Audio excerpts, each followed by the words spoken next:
and the brightest. This has to be interactive, so please, if you have any questions, if you hate what I'm saying and you want to throw something at me, feel free.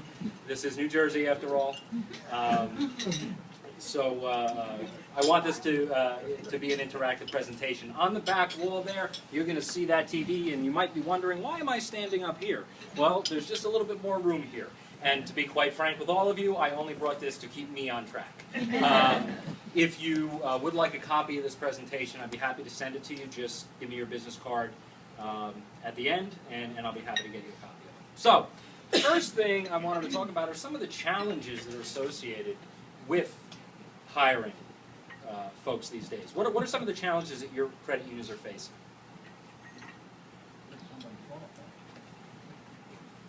Money.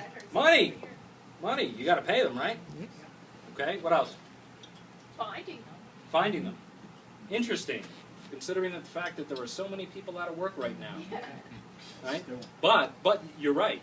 But finding people who have the skill sets that you require is not an easy task, even though there are all these people who are applying for the job. I think the last thing I read was that for every open position in companies across this country, there are something like 300 resumes being sent in. And that's just resumes. That's not people who just, say, okay, I'm interested, can you send me more information or what have you.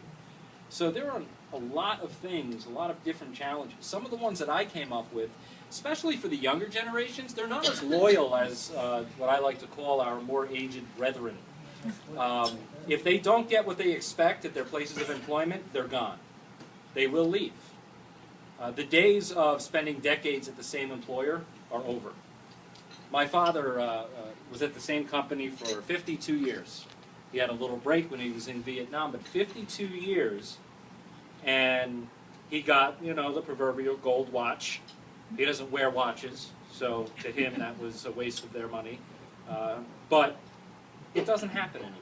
We don't see it. We see a lot of people job hopping, or that's actually the wrong phrase. A lot of people just moving for different opportunities. Job hopping used to be an issue.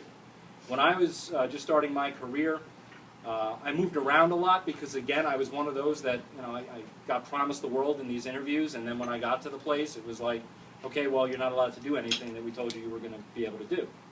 So I moved looking for other opportunities, and that, what they called job hopping, kind of worked against me. They're like, well, you don't stay any place for any particular period of time. I said, well, ask me why. And here's why. It's not so big anymore because recruiters and employers, they expect to see that now. Because frankly, it's just not as easy to keep some of these talented professionals at your place if you're not giving them the opportunities that they want and they think they deserve. And a lot of folks, especially for credit unions, a lot of these younger professionals that we're looking for, they don't even know what a credit union is. They have no idea what it is. So that is an additional challenge that we have to face as credit unions right from the beginning. So you may go to a job fair, you may post an opportunity, and people are looking at it and saying, okay, well, this might be it, but I don't know anything about what a credit union is. I'm not sure what it is. So what am I, how do I know if I have the qualifications? Now, the next generation of credit union leaders, credit unions right now, they're staffed by people in a variety of age groups. We have a lot of baby boomers going to be retiring. That's going to open up a lot of management positions and CEO positions. So I think it's going to be an interesting few years to see how those positions are filled.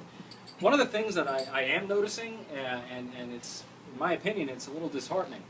I see a lot of credit union CEO positions being filled, but for whatever reason, they're not being filled by people who are already in the industry. And my question to about that is, you mean to tell me that you couldn't find one qualified person either within your credit union that you should have been grooming all along, or that has worked with credit unions, understands credit unions, loves credit unions? You're telling me you couldn't find anybody who fit that bill? You had to get somebody who was forced into retirement by a bank, and just because he didn't feel like retiring, that's why you hired him? Yeah, to me, it's a little disheartening. So whenever I talk to my clients, I say it's so important to identify those potential leaders in your shops. Groom them. Get them involved. in managing the day-to-day operations. Forget about